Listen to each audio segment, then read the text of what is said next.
With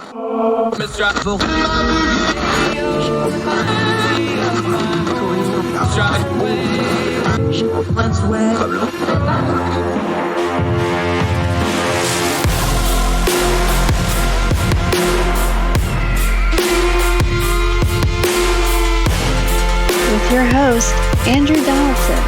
This is Heard Tell.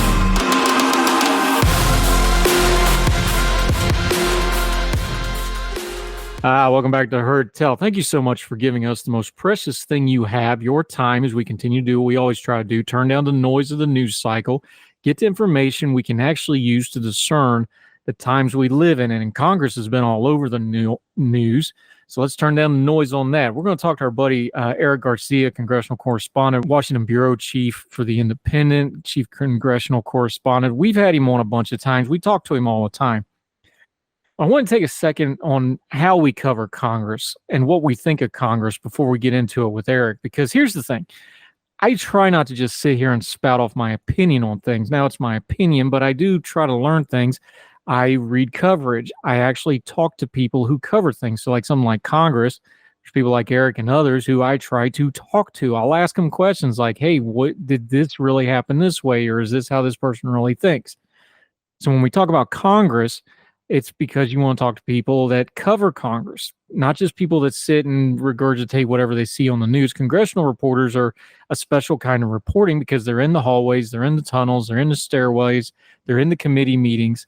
So when Eric says, well, Mitch McConnell felt like this, or Joe Manchin felt like this, or Chuck Schumer was in this kind of a mood, or A1C seemed agitated today, or whatever the case may be, it's because he was physically standing there and saw that, or he asked them a question, or he actually talked to them. There's about 150-ish, somewhere around that number, people that cover Congress every day actually in the building. And you need to have these people in your social media and in your rotation for your information. Why? Because of what I just said. They're actually there covering. So much of things that cover Congress and Washington is just people from a distance just spouting off what they think through whatever filters they already have. That's why it's important to talk to people like Eric, because they're actually physically there in the building. And there's a lot of factors that don't even have anything to do with politics a lot of times that drive into this. He's going to talk about it on the show today, but how they get their committee assignments. Are they an appropriator or just a legislator? How do they get along with other people? Do they have a theory of how the Senate or the House should work that meshes with somebody else's, and that's how bipartisanship gets done? Not because they agree on the issue, but just because the functionality of how the House and the Senate, they think that needs to work.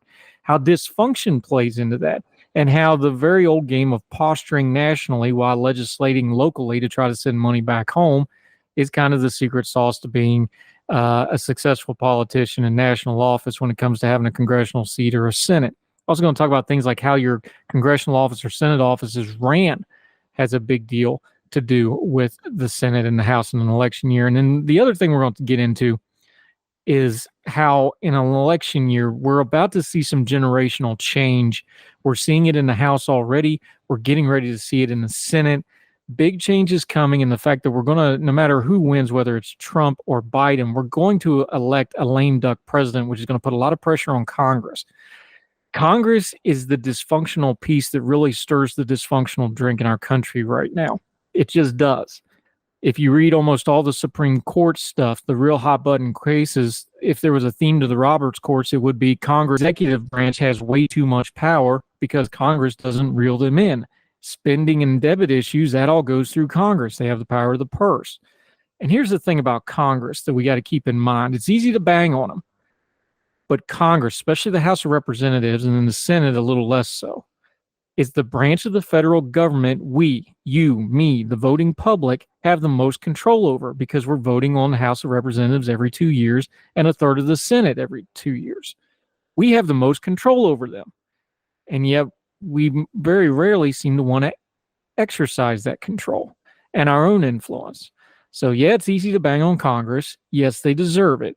Yes, it's a cluster a lot of the times. It's a bonfire of vanities, and we all like to point and laugh at it. But we have a representative government, and it represents us. And if we don't do anything to change how it represents us, we should probably stop laughing, stop pointing fingers, and start looking in the mirror and figuring out why we allowed such things to go on. In the meantime, though, there's a lot going on in Congress. We're going to talk to Eric Garcia about all of it right after this.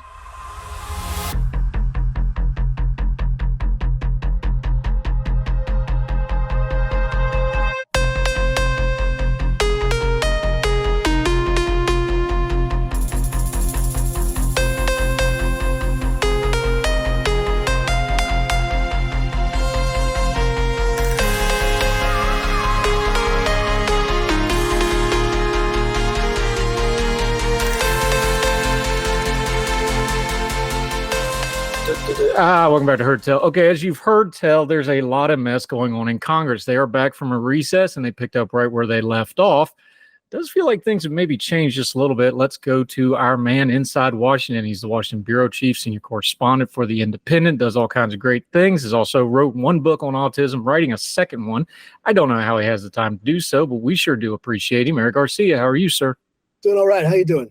Hanging in there, buddy. It feels like there's been a shift the last 2-3 weeks. You tell me. I felt like when we left Congress before the recess, they passed all the aid bills. They went through with pretty heavy majority, pretty bipartisan support. The cranky caucus, the toddler caucus, whatever you want to call them, they kind of got put to the side, and everybody's just like, no, we're doing this. You stand over there and scream in the corner. We've come back this week, and it seems like that theme has continued. Does it feel like there's been a bit of a shift? Not that everybody loves Mike Johnson as speaker, but, you know, at least like, okay, we're just done with the drama of it. He's going to be speaker for a while. Let's at least try to do something here. Yeah, absolutely. There has been that feeling. I think the momentum shift really happened after Johnson had his kind of, pardon my French, road to Damascus moment. First off with Iran trying to hit Israel, and most of those rockets were blocked. And then reading the intel and having that whole spiel about how I'd rather send bullets to Ukraine than American boys. That was the moment, I think, where Mike Johnson kind of recognized there's nothing I can do. There's nothing I can do to make these people happy. The Clown Caucus, the Freedom Caucus. I mean, you can include the Freedom Caucus, though Greene's not really in the Freedom Caucus. Massey's not in the Freedom Caucus. People forget that. But there was this kind of understanding, and I think that when that, and I wrote about this when the vote happened. Johnson also kind of weirdly did Hakeem Jeffries a favor when he allowed for the 4 separate votes on Ukraine, Israel, TikTok, and Taiwan, because that allowed the progressives in his conference to vote against Israel aid, but not sink the whole thing, and allowed them to air their grievances. So I think that basically what happened was Johnson, for better or for worse, kept his word to everybody, and it worked out. So now we come back, but the issue is, and I said this, I tweeted this out last night, is that Greene made a big stink when she filed her motion to vacate in late March, and now she has nowhere to go. Nobody wants to go through with the motion to vacate. Nobody wants to have that vote. Democrats said this week, Hakeem Jeffries and Catherine Clark and Pete Aguilar said they are going to vote to table it. So, but because she's made a big stink about it, she can't not pull the trigger. But if she pulls the trigger and it fails, which it looks like it will, she has egg on her face. So it seems that Johnson has figured out basically how to govern by coalition with the Democrats and with a large majority of the Republicans. How much of a jam? Like, she can't back off it, right? She's got to go through it just for her own fundraising and everything else. She's going to bring it forward. Hakeem Jeffries has already came out and said, no, we're going to table this thing. We're going to kill this as soon as it comes up. You know, there's certain factions that will blame Mike Johnson for that, but it does feel like most people are just like, we want this to go away and we don't want to deal with it. And she's just trapped into it. And all this has done is put her in the corner. I know Macy came out and had that ridiculous presser with her. She just doesn't seem to be getting it. We had that great photo. I don't know who took the picture. I'd give him credit for it. where the entire press corps is all around Marjorie Taylor Greene on the steps, and you literally had Miss USA standing at the top of the steps, looking down, smiling and laughing at the whole thing. Yes. I was like, what a perfect picture of what's going on. This is all attention-seeking stuff, but it feels like Congress has finally kind of been like, okay, this is all attention-seeking stuff, and it's going to hurt all of us, and there's an election in a couple months. It feels like she's really marginalized now.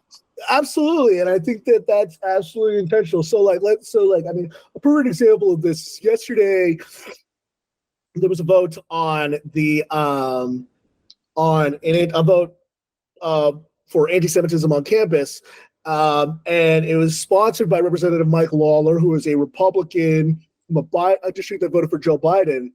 Republicans really wanted to keep the focus on that, but then, of course, Greene had her whole press conference. So that kind of obfuscated the vote, even though it passed with a lot of Democratic support. But there really is there is a feeling of exasperation with Greene and with Massey and Gosar, where it's really just kind of like enough. And I think it's important to recognize, and I can't believe I'm actually going to say this, given how mean I was to him when he was speaker. Weirdly enough, I think Kevin McCarthy kind of did a good job reining Greene in and telling her not to just do all of these harebrained things, and telling her, if you want to build power, this is how to do it. And ironically, Greene has more of a legitimate policy objection to Johnson than Matt Gaetz did with McCarthy, because Gaetz just filed that motion to vacate after they pass a CR. Johnson passed 12 spending bills, basically an omni, split in half, and the Ukraine aid.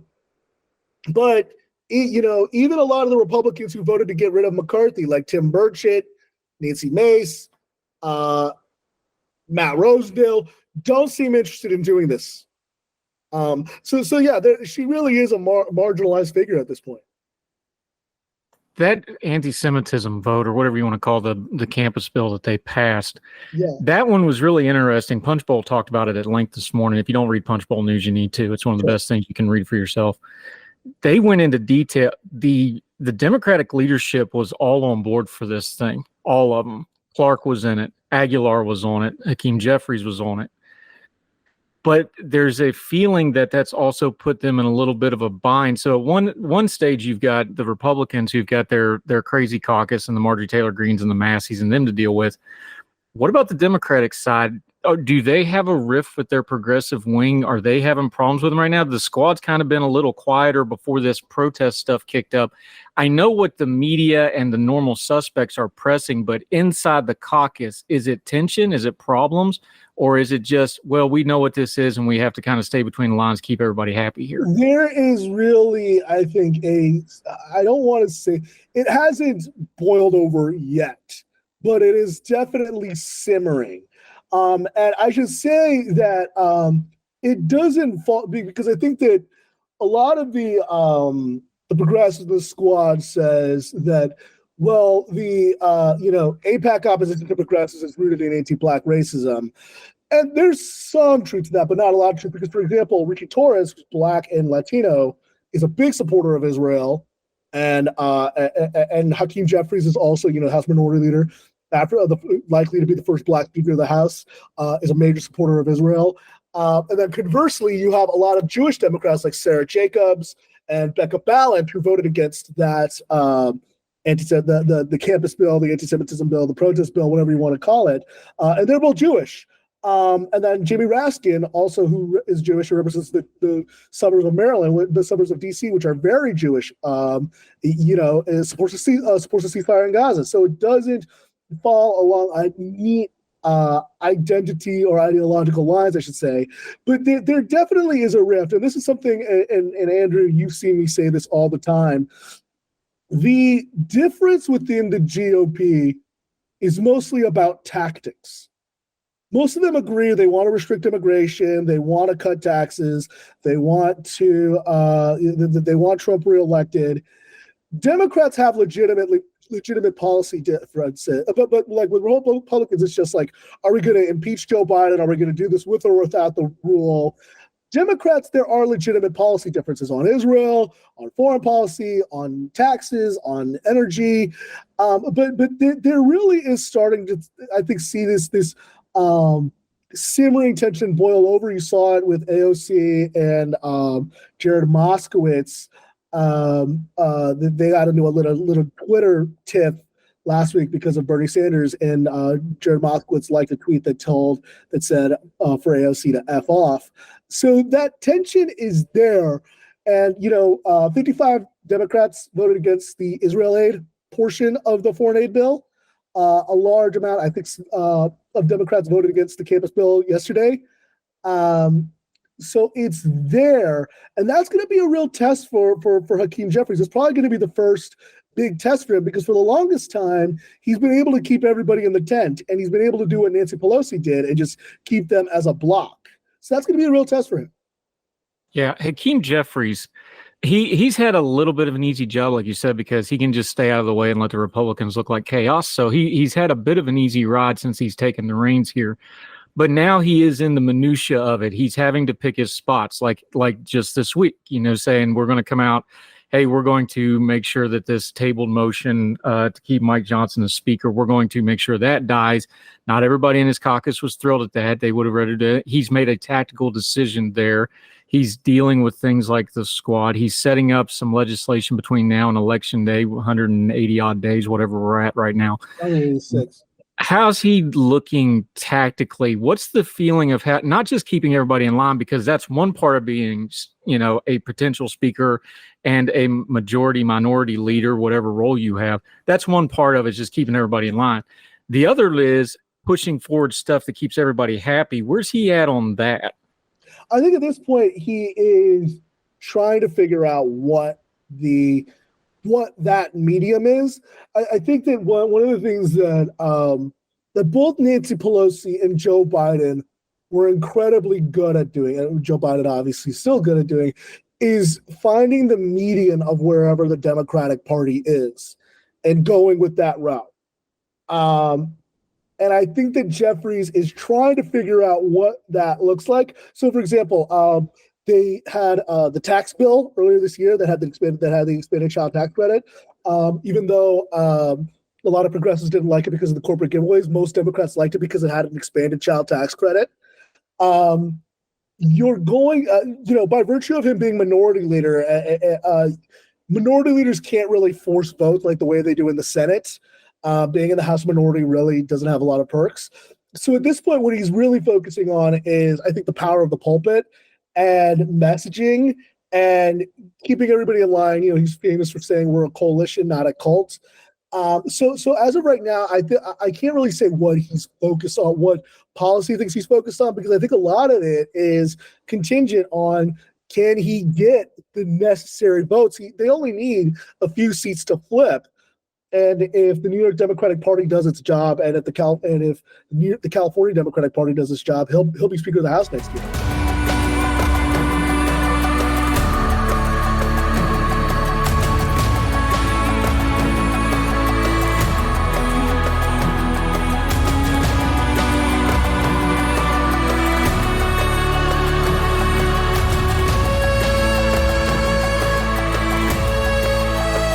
Is that the sentiment? Eric Garcia joining us. Politically, we've kind of been on the line of, the Democrats will probably get the House and lose the Senate just because of the map. We'll talk about the Senate in a minute. What does it feel like inside of Congress? We know we've had a rash of Republicans kind of bailing ship here. What do the members think? How do they feel this is going? You have certain members coming out and saying, well, our only legislative goal is to get Donald Trump elected when you're a Republican. That sounds like a bad idea, but he said it anyway. But there's a lot of them that feel that way. How does it play? How does the actual members feel this election is going as far as whether the House is going to flip or not? I think a lot of them feel that. I think a lot of Republicans feel demoralized. I mean, one of the things that's important to look at is a perfect example of this, I think, is Kathy McMorris Rodgers. She's, for those who don't know, she's the Energy and Commerce Chairwoman. And Republicans, you know this, Andrew, so I don't need to tell you this.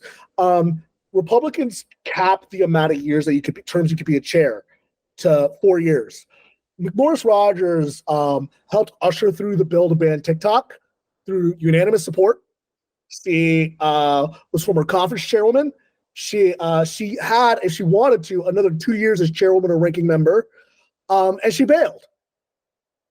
In the same way, you saw Kay Granger, Republican from Texas, who's appropriations chairwoman, announced that she was not seeking re-election. And as soon as the 12 spending bills were done, she said, okay, I'm done as appropriations chair. And now she's like, okay, that's Tom Cole's job.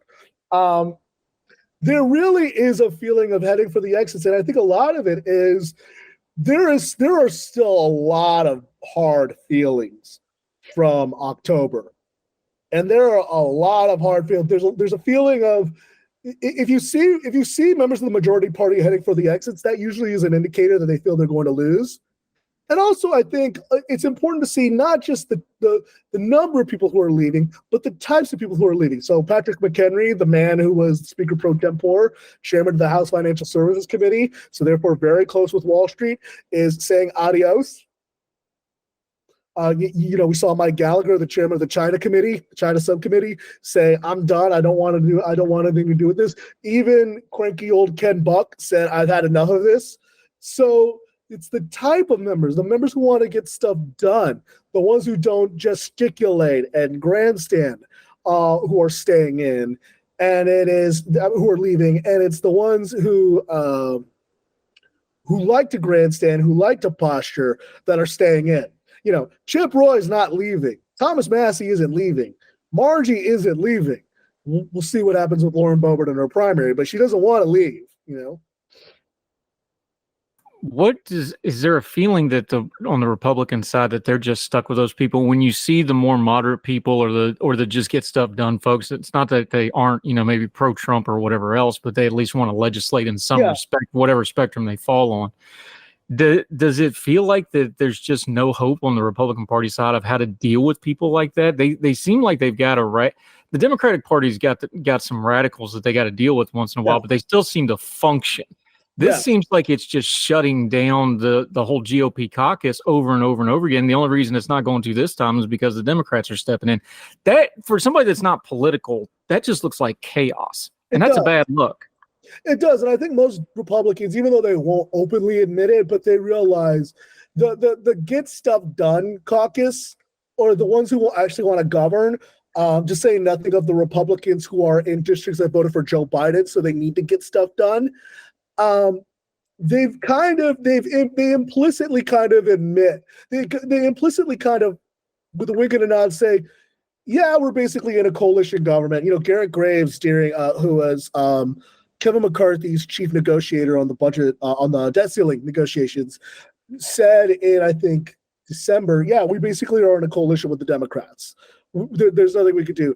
The fact that, any time they vote to have a suspension of the rules, and Andrew, you know this, so I'm just going to explain it really quickly for the plebes. In order for a bill to happen, to get a vote, a rule on it needs to pass that describes the parameters of how the debate is going to be, what amendments are going to happen. At this point, almost no because you have the radicals who will just vote to sink a rule, which never happened. Basically, now the only things that could pass are ones that you don't need a rule, which requires 2/3 of a vote. And that requires the Democrats. So Republicans, as much as they may not want to admit it, they kind of resigned themselves to saying, yeah, we're in a coalition with the Democrats. Let's do what we can, and let's just move on.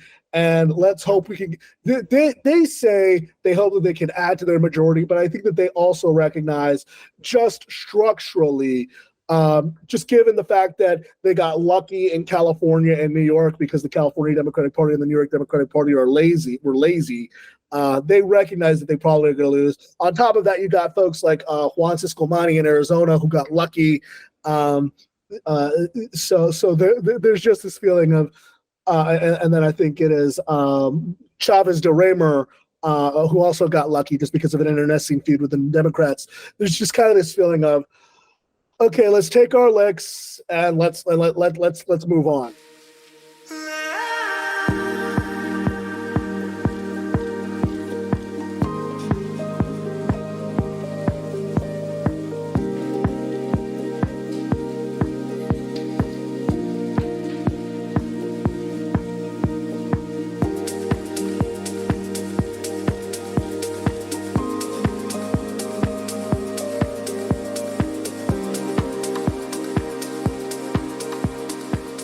Eric Garcia joining us. Let's talk the Senate real quick. Yeah. This really was, when they pushed through these aid bills, this was really Mitch McConnell's last checkbox he wanted before he went out the door in a lot of ways. This didn't get as much coverage as it wanted to, but this was really what Mitch wanted to go out on. This was a big deal for Mitch McConnell and Schumer. This is one of those things where they get, they don't like to talk about it, but they got some overlap and friendship involved there, and they know how to get this kind of stuff done. Yes. This very much was a Senate. We paid attention to the House, but the Senate really drove the bus on a lot of this. Like, hey, we're going to send it to you. Don't screw it up and pass it. Yes. Talk about the Senate side of this for a minute. Yes, absolutely. So I think that it's important to recognize, even before, when there was the border negotiations where like they were going to try to add restrictions to immigration in exchange for Ukraine aid, McConnell was the one who dispatched Senator James Lankford, who is the conservative senator, Republican senator from Oklahoma, to do the negotiations. But I think when McConnell, because you remember they began then in kind of October, December, I think McConnell hoped that they could get this done before the holidays, because he recognized that as soon as Trump started winning primaries, he would be the de facto head, and he wouldn't want this because he wanted to keep it in as an issue. And then I think McConnell also recognized that he was basically pleading with Republicans. He's like, because he recognized, look, if Trump wins, we're not going to be able to pass this because the Democrats are not going to want to do that, are not going to want to do this and give Trump basically give Trump money for the wall, restrictions to asylum, and quote unquote catch and release. He's like, take the win. But because Trump and to another extent Mike Johnson basically sank the bill, they were ironically, it forced them to pass, just the foreign aid without it. But McConnell always wanted this to be his defining legacy. McConnell, people have focused on, last year, if you remember, before he started, he had those episodes where he froze up. If you remember, he took a pretty bad fall at the Waldorf Astoria, and I think he cracked his ribs or something like that. He was already in the twilight, and he already, I think, understood that he didn't want to be minority leader or majority leader under Trump. He didn't want that headache again. So this was really his last gasp. And again, to your point, he, once House Republicans and basically almost all the Senate Republicans killed that deal on the border, he was just like, okay, fine, we're just gonna do a standalone and tell JD Vance to kick rocks. This was him basically said. This was his last gasp. And I went to the press conference he had last week, right before the vote. And he was pretty, for those who don't know this, McConnell is not a very candid person. John Boehner used to say he keeps his emotions in like a lockbox. He basically took a shot at Tucker Carlson and the isolationists in the GOP. And he basically said, look, this is not, we're going to do this and forget these people. But this is what he wants. I remember I joked with a friend of mine. I said, if McConnell actually gets Ukraine aid through, they should build a statue to him in Kyiv, just recognizing just how difficult this was. But you're right. This absolutely was a McConnell-Schumer special. He had some of the internationalists in the Republican Party, like Mitt Romney, get behind it. But really, this was Chuck Schumer, and this was the Chuck and Mitch show. This leads us, Eric Schumer. See, now I'm messed up. Eric Garcia joining us. This leads us into a little bit of projection, though, because Mitch McConnell is going to be leaving. He's already announced he's stepping down. Mitt Romney is going to be gone. Yes. The Republicans, just by the math and the map, they could still screw it up, but it would really take something special because things like West Virginia, there's just no way. They're going to probably get the Senate one way or the other. Yes. There's going to be new leadership in the Senate, one of the three Johns or somebody else. Yeah. Schumer's still going to be there, but this is probably going to be his last run as a minority leader. I don't know how much longer he's going to want to hang around. And there's a lot. We're making a lot of fun of the House right now, but the Senate's about to go through some things because on both parties, there's a lot of younger people coming up that are going to start wanting those leadership slots that have been locked up for 15, 20, 25 years. Yes. Talk about that for a minute, because put all the politics aside. just functionality, we've learned from the House that sometimes you just need some people upstairs that at least know how to put stuff through, whether you like it or not. They at least functionally know how to run the place. I don't know that they functionally know how to run the place in the House GOP right now. When McConnell leaves, that is going to be a sea tide on how the Senate functions, both when he was in the minority and the majority leadership. Schumer and him are of the same mind functionally on how to run the Senate. That's why they can work together. Talk about that part of it, because I think that's something we need to really watch for going into the new year. Yeah, I mean, I think that what I should say is, even before McConnell made his announcement, he was already losing his grip. If you remember on the conference, if you remember right before the border deal tanked, McConnell's enemies started leaking stuff to other news outlets about what he was saying. Even Romney started being critical of him. And then, if you remember last year, for the better part of a year, Tommy Tuberville basically blocked military promotions, even though McConnell didn't like it. But he functionally couldn't do anything. If you remember in 2022, Lindsey Graham tried doing that 15-week abortion ban. He basically went around McConnell. The thing of it is that, yes, McConnell was an incredibly effective minority leader, he had his merits as a majority leader, mainly just confirming judges, but he really didn't know how to he really couldn't pass much legislation. But what you're seeing now is that you're seeing that whoever succeeds McConnell is not going to be able to have that kind of iron grip on the GOP, the Senate GOP, that McConnell had for years, because even McConnell was losing it. And on top of that, you're not going to have somebody who knows all the procedural tactics in the body, where the bodies are buried, and how to use all these little tricks to gum up the works with Democrats. So as of right now, John Barrasso of Wyoming has said he's going to run for whip. So that takes Barrasso out of it. But that basically leaves John Cornyn, senator from Texas, Republican senator from Texas, and John Thune, who was whip for many years, and John Thune, who's the current whip.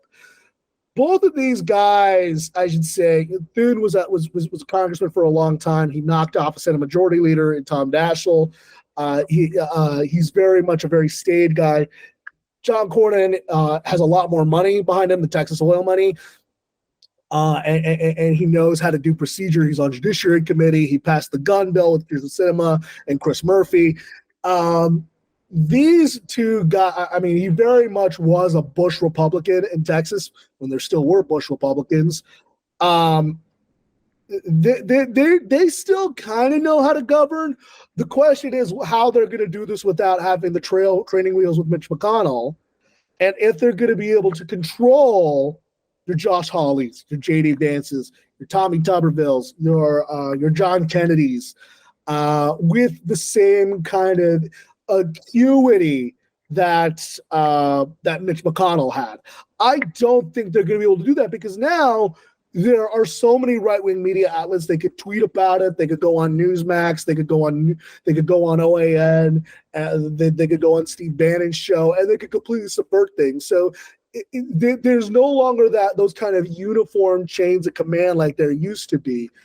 For better or for worse, Democrats are able to get their folks to fall in line. If you remember, only 3 members of the Democratic caucus voted against the foreign aid bill. It was Welch, Sanders, and Merkley. Even though a lot of Democrats don't like what Netanyahu's doing in Israel, they basically fell in line because they're like, well, what are we going to do? We got to pass Ukraine aid.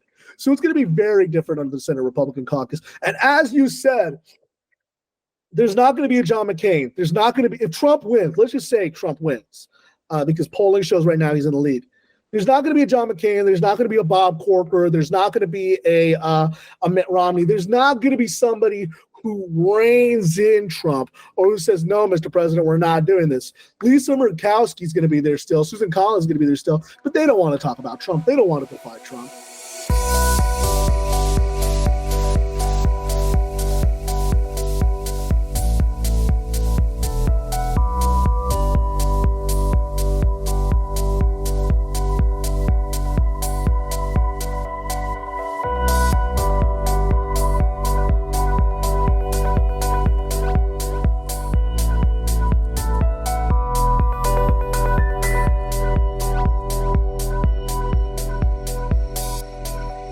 No, Eric Garcia joining us. What people call the squishy middle from both parties, that's the part of Congress that's really going to change, especially in the Senate this particular election cycle. You know, Joe Manchin's going to get replaced by Jim Justice. Jim Justice is going to win that race by 30 points at least. So there's your moderating force that would kick back against both sides. He's gone. Mitt Romney's going to retire. He's not going to be there anymore. He's one of those that would fight both sides from the middle if he had to and didn't mind it. Sinema's going to be gone. Kind of a wild card aspect. She's gone now.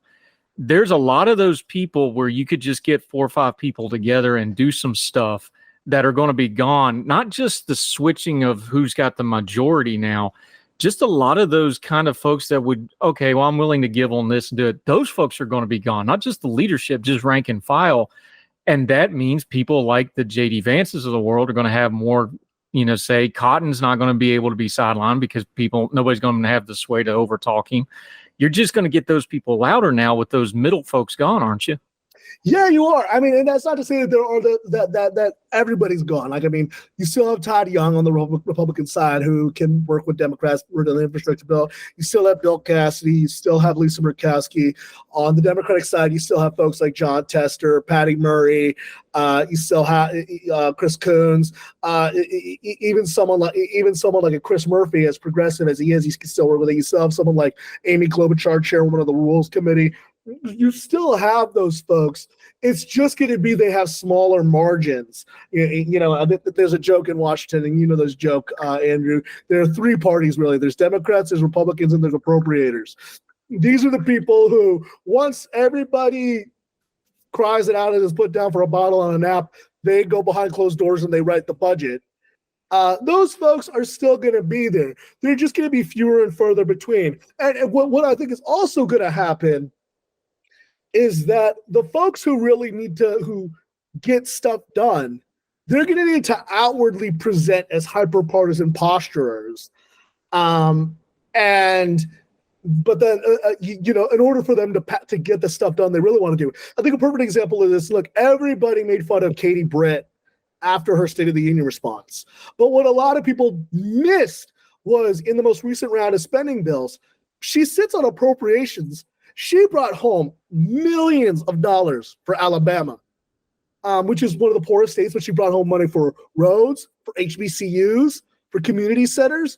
So what you're going to see now is more and more the people who want to get stuff done are no longer going to be able to campaign or posture themselves as folks who, quote unquote, get stuff done. They're going to have to be hyper-partisan in order to pass this, they'll do their grandstanding and things on the floor, and then they'll wrestle over the budget.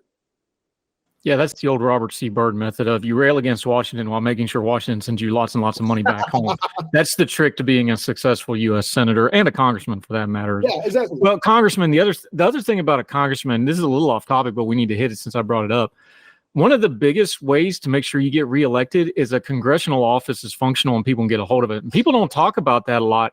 But you hear about this on the Hill reporting and stuff, like, which Congress people and which senators, whose offices run right.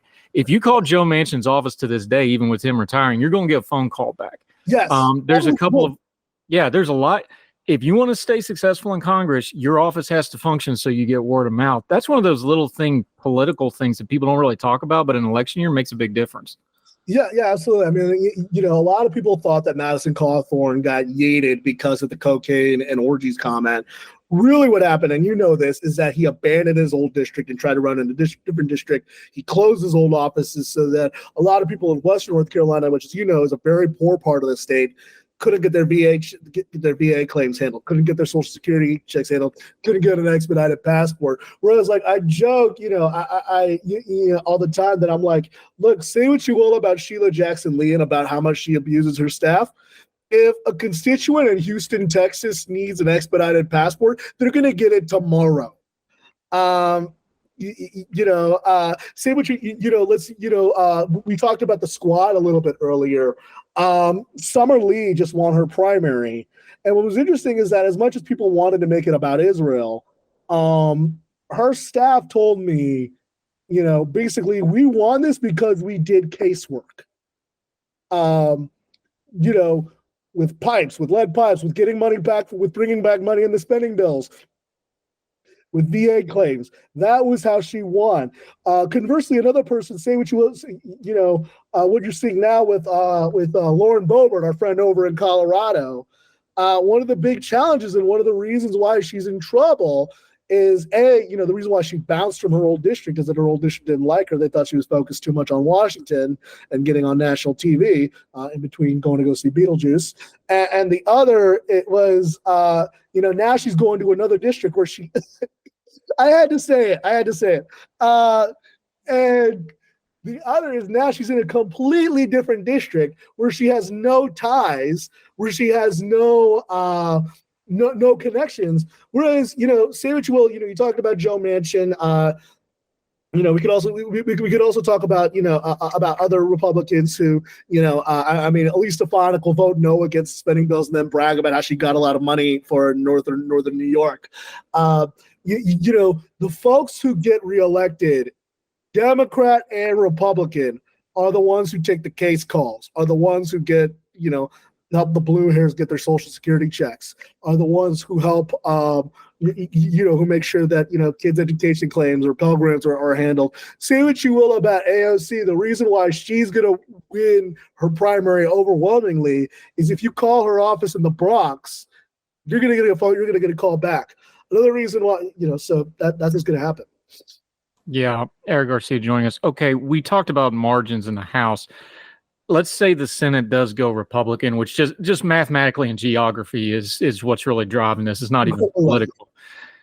What's the functional difference between 51 seats and 53 or 54? Because you have some people's like, well, that's not going to be a big deal. But then you've had a couple of the senators come out lately and say, no, that's a huge difference between 51 and 54. Functionally, what's really at stake here in these seats? Because it could be 50-51. It could be 54-55 on the outside if a couple things break a certain way. What's the difference in that number, though? I cannot stress how big it is. So let's say, for example, Joe Biden wins re-election.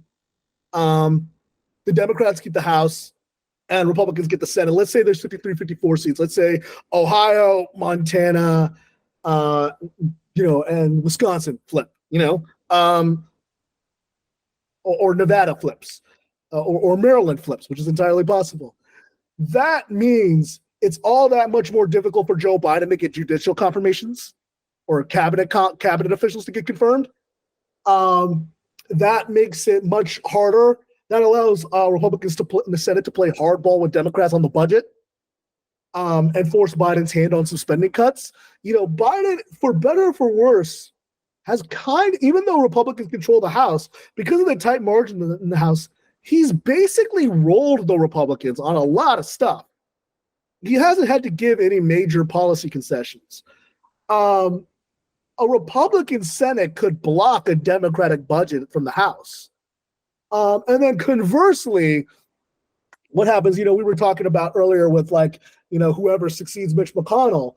If you've got a few, because a lot of these folks who are running in these Senate races, particularly in Ohio, particularly in Montana, are very MAGA. And they could also conversely gum things up for a Republican majority and, make Mitch McConnell's life hell or make John Thune or John Cornyn's life hell. And then let's not even dismiss the fact that, let's talk about if Trump is president, which is very likely, incredibly likely for to believe the polls right now.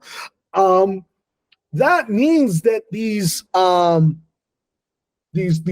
scalawags or these rapscallions can just appeal to the president, go on Newsmax, and then Trump, and then they could gum up the works for leadership or for the grown-ups. Or they could start banging it, or for example, if they want to do something through reconciliation on immigration, or on the budget, or on keeping the Trump tax cuts, they could easily do that, even if there are a few Republicans who don't want to do reconciliation. There are tons and tons of ways that a 51 seat majority for Republicans is night and day than 53 or 54.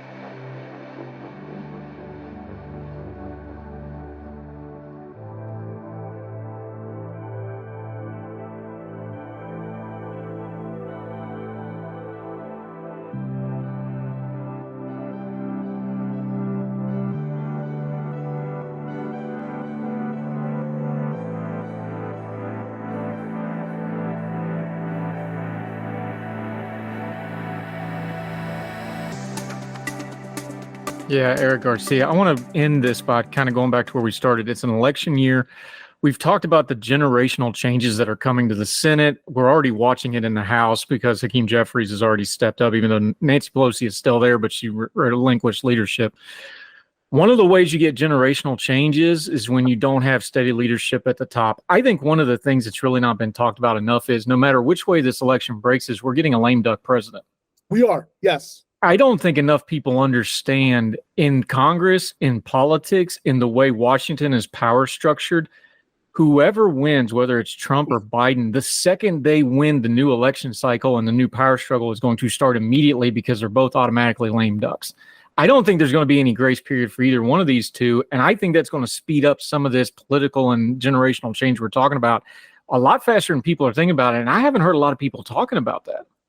Absolutely. I mean, the fact of the matter, and to say the fact that whoever wins is going to be incredibly unpopular, is going to be an incredibly unpopular and an incredibly polarizing president. We talk a lot about these things called the double haters, people who hate Trump and Biden. That is, and it should also be noted, Trump and Biden came into power came into the leadership of their parties under very different circumstances. Trump basically wiped out an entire generation of young Republicans. Marco Rubio, Ted Cruz, Scott Walker, Rand Paul, basically sidelined them and Bigfooted them. Biden, and to an even greater extent, Hillary Clinton, largely only became leaders because there was such a gap. People don't remember, especially young ones, don't remember that during Obama's presidency, Republicans obliterated Democrats on the local level, just wiped them out. So really, Biden and Hillary Clinton were the only ones in the game. Now you could say that, oh, well, in 2020, you got Amy Klobuchar, you had Elizabeth Warren. Yeah, but all those guys, or you either had people who were a little bit older or were pretty green on the national stage, or you had really young guys like Pete Buttigieg and Julian Castro, who really were a little too inexperienced to be on there. Now what you've seen is you have a lot of these young bucks on the Republican side who are much more MAGA, who are much more ideological, and they're going to start coming up and they're going to try to set themselves up as the successor for Trump. Whereas I think what's interesting now is that because of Dobbs in the midterm and because of the Trump effect in 2018, you're going to have a large crop of governors, younger senators on the Democratic side. And it's important to remember in 2020, basically because the 2016 primary was so bitter, progressives and I guess you could say the establishment basically had a ceasefire and a truce saying we're going to set aside all of our policy differences to focus on beating Trump. Once that ends, and once Trump, whether Trump wins or loses, he's no longer, the specter of Trump no longer hangs over. And once Joe Biden is no longer, the leader of the party, those ideological differences are gonna come bubbling back up. I mean, we already see them bubbling back up on Israel. You're gonna see this kind of power struggle within the Democratic Party that you really haven't seen since, I would say, the 2008 Democratic primary, and really not since the 2000s altogether in the Democratic Party, because that's going to set out the succession rates. Yes, you have Kamala Harris, but a lot of Democratic strategists behind closed doors worry about her. You have Gretchen Whitmer in Michigan, but a lot of people wonder, well, can she appeal to black voters? Can she appeal to other voters outside of it? Yes, you have someone like Raphael Warnock, but do you really want to give up a swing state? Democrats really want to give us a swing state Senate with somebody who's as good of a campaigner as Raphael Warnock?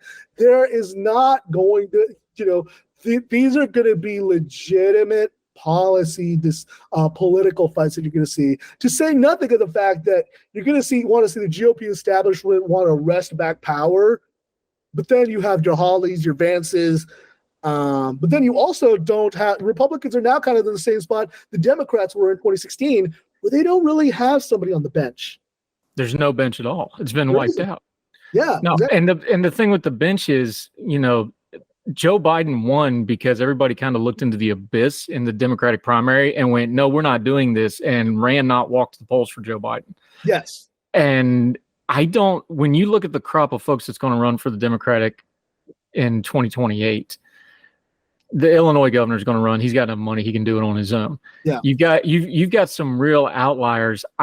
Joe Biden really does feel like the last time the progressive wing holds their nose and says, okay, we'll go along to get along, even though they're still the minority of the party. Sorry, Yes. guys, you just are. Yeah.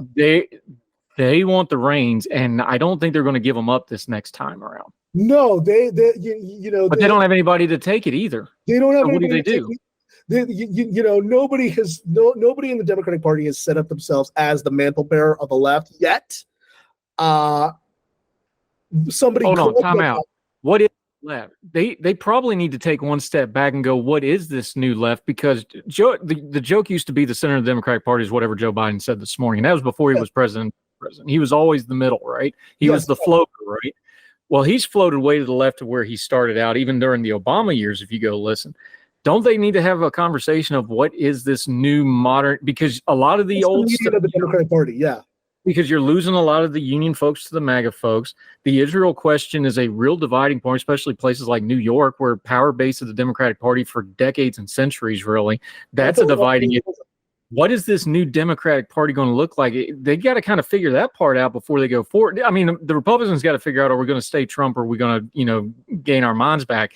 That's the Democratic question, isn't it? This new Democratic Party is a whole new thing. It is a whole new thing. Let's also not ignore the fact that they've seen lower black turnout in cities like Philadelphia and Milwaukee and Atlanta.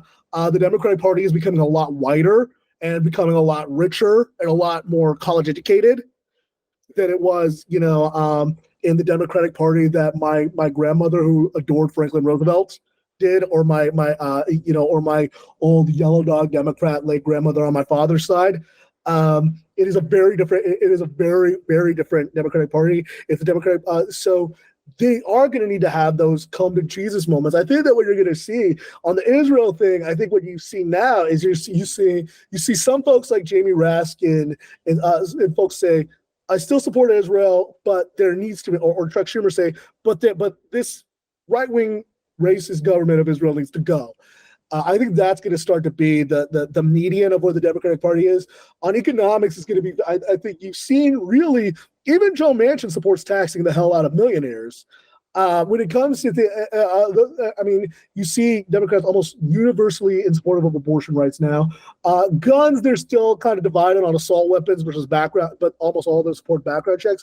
It's really good. They're going to have these really serious discussions. And on top of that, they need to discuss not only what these discussions are, but how do they get back these non-white, non-college educated voters. I mean, you know, this is like my hobby horse, that Democrats are losing Hispanic voters and they're losing college educated black voters, and they're also losing non-college educated black voters, and they also lost Asian American voters as well. So this is they're gonna need to think about simultaneously, what do we stand for and how do we get back some of these older voters.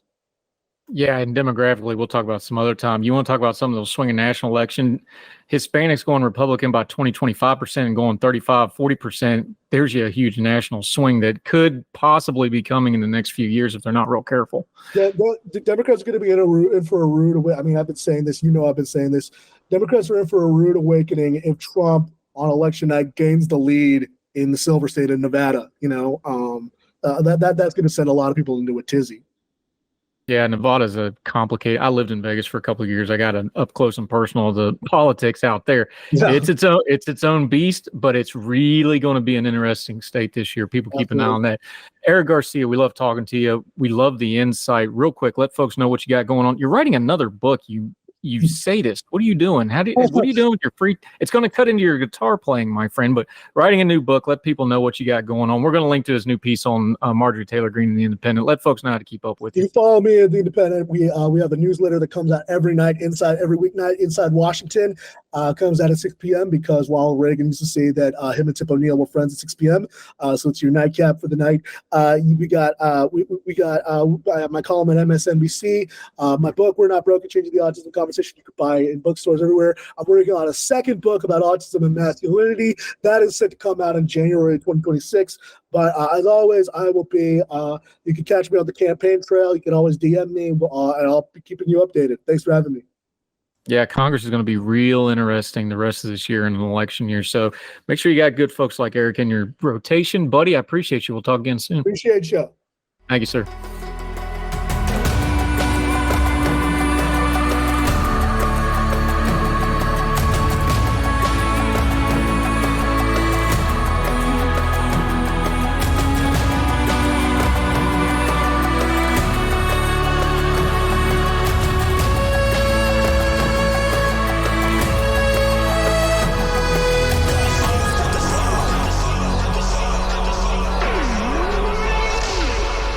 All right, let's end on a good note. Let's go out to Salem, Oregon. This is an AP story. We'll link to it. One of the winners of the $1.3 billion Powerball jackpot this month is an immigrant from Laos who had cancer for 8 years and had his latest chemotherapy treatment just last week. Chang Charlie Siphon, and I apologize if I'm mispronouncing his name, 46 of Portland, told a news conference held by the Oregon Lottery on Monday that he and his 37-year-old wife are taking half the money and the rest is going to a friend, Lezo Chow, 55 of the Portland suburb of Milwaukee. Chow, who had chipped in $100 to buy a batch of tickets with them. They are taking a lump sum payment, $422 million after taxes. Good work if you can get it. Quote, I will be able to provide for my family and my health, he said, adding that he'll find himself a good doctor for himself. He didn't say himself twice, did? I did, because I'm not reading well today. But anyway, back to the piece. Safian, who has 2 young children, said as a cancer patient, he wondered, quote, how am I going to have time to spend all this money? How long will I live? After they bought the shared tickets, Chow sent a photo of the ticket to Siphon and said, we're billionaires. It was a joke before the actual drawing. The next day, they won the $1 billion drawing. Chow, 55, was on her way to work when Siphon called with the news, quote, you don't have to go to work anymore, he said. Siphon said he was born in Laos back and moved to Thailand in 1987 before immigrating to the U.S. He wore a sash at the news conference, identifying himself with the looming, a Southeast Asian ethnic group with roots in southern China. Many of that ethnic group were subsistence farmer and assisted American forces during the Vietnam War, and after the conflict, thousands of them fled Thailand to avoid retribution and eventually settled in the U.S., most of them on the West Coast. Tens of thousands of these peoples live along the West Coast with sizable and active community in Portland. Siphon graduated from high school in 1996 and has lived in Portland for more than 30 years. He worked as a machinist for an aerospace company. The weeks leading up to the drawing, he wrote out the numbers for the game on a piece of paper and slept with it under his pillow. He said he prayed that he would win, saying, I need some help. I don't want to die yet unless I have done something for my family first. The winning ticket was sold in early April at a Plaid Pantry convenience store in Portland, ending a winless streak that had stretched for more than 3 months. The Oregon Lottery said it had to go through a security and vetting process before announcing the identity of the person who came forward to claim the prize. Under Oregon law, with few exemptions, lottery players cannot remain anonymous. Winners have a year to claim a prize. The jackpot had a cash value of $621 million before taxes if the winner chose to take a lump sum rather than an annuity paid over 30 years, with an immediate payout followed by 29 state annual installments. The prize is subject to federal taxes and state taxes in the state of Oregon. The $1.3 billion prize is the 4th largest Powerball jackpot in history, and the 8th largest among U.S. jackpot games of all time, according to the Oregon Lottery. The biggest ever, $2.4 billion in California in 2022. So there you go. Immigrant, successful man, cancer survivor that's battling it, won a little extra money. Good for him, and he did the right thing, taking care of the person, helped him buy his tickets. A little good news after a long day of talking about Congress and the hot mess in Washington, D.C. We look to the left coast for a little bit of good news. That'll do it for Heard Tell. We appreciate you giving us the most precious thing you have, your time and listening. Love to hear from you. Make sure you're following us however you're listening on whatever podcasting platform, iTunes, Spotify, iHeartRadio. We're even on some over in India that I can't even pronounce. You folks listening in India, we see you, appreciate you. Wherever you are, whoever you're with, whoever you're doing things with, we surely appreciate your time. And until we talk to you again on Heard Tell, we hope you're well. We hope you're well fed. We'll talk to you again soon. From for more Heard Tell.